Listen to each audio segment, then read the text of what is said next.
6 from 6 to 9.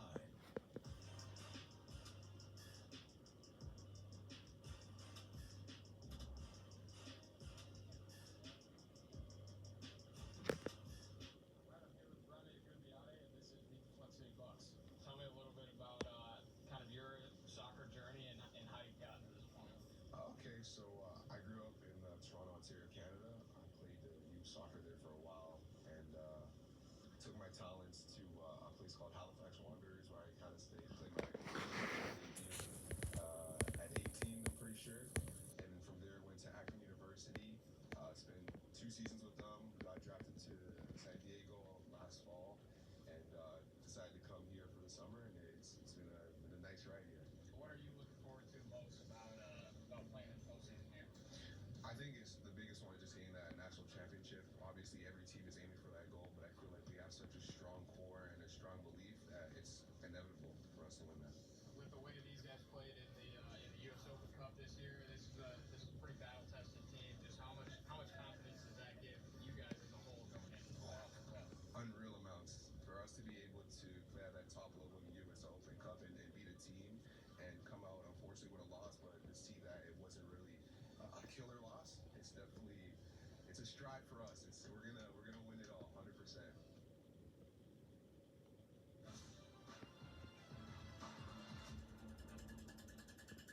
Hello and welcome into Detroit Sports Minute. I'm Alex Eisman. The Tigers are coming off back-to-back road series wins after they took down the Cubs 5-1 last night.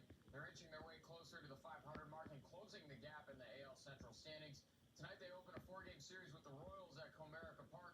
First inning, Royals have the bases loaded with 2 outs, a wild pitch on strike 3, but Troy Melton gets there for the force out at home to end the inning. Scoreless until the 6th. Isaac Collins gets a hold of the slider and leaves the yard to put Kansas City up 2-0. Bottom 7 runners on the corners for James Outman, and he gives this one a ride. Does it have the legs? Yes. And with one swing, the Tigers take a 3-2 lead to the top of the 8th. A man on third, Josh Rojas, is going to drop a liner into center, and we are tied back up at 3. Detroit looking for an answer, and who else to do it but Dylan Diegler?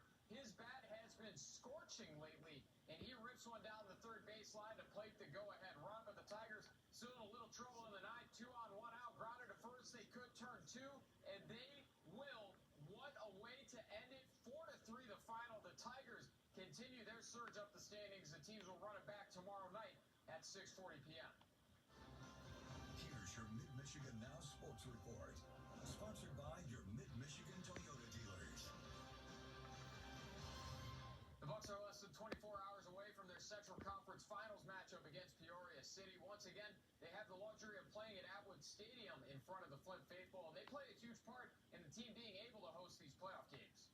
The league has seen us host before, and they like what they've seen. They love Atwood Stadium. They love the energy, the environment, the fan support, sponsorship, media. Everything plays a role in the league supporting hosting more playoff rounds.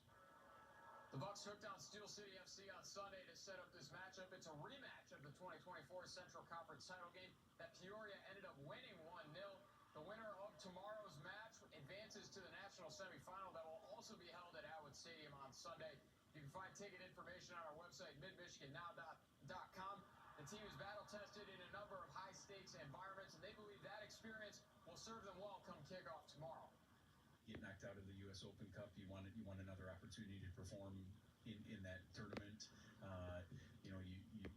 We lost out in Ballard last year in the national semifinal, and so those guys are like, we were one step away, and so that brings a bit of hunger back with the team, and they emanate that within the group, and the team is bought into that goal. So Peoria will test us. They're a very good team. Conference or division champions on their own right, so we've got to be good on the day. Today, the latest episode dropped from Sinclair's podcast, The Blueprint. This week, Devin Gardner and Jake Butt reacted to the news of Ward Manuel stepping down as athletic director. Take a look.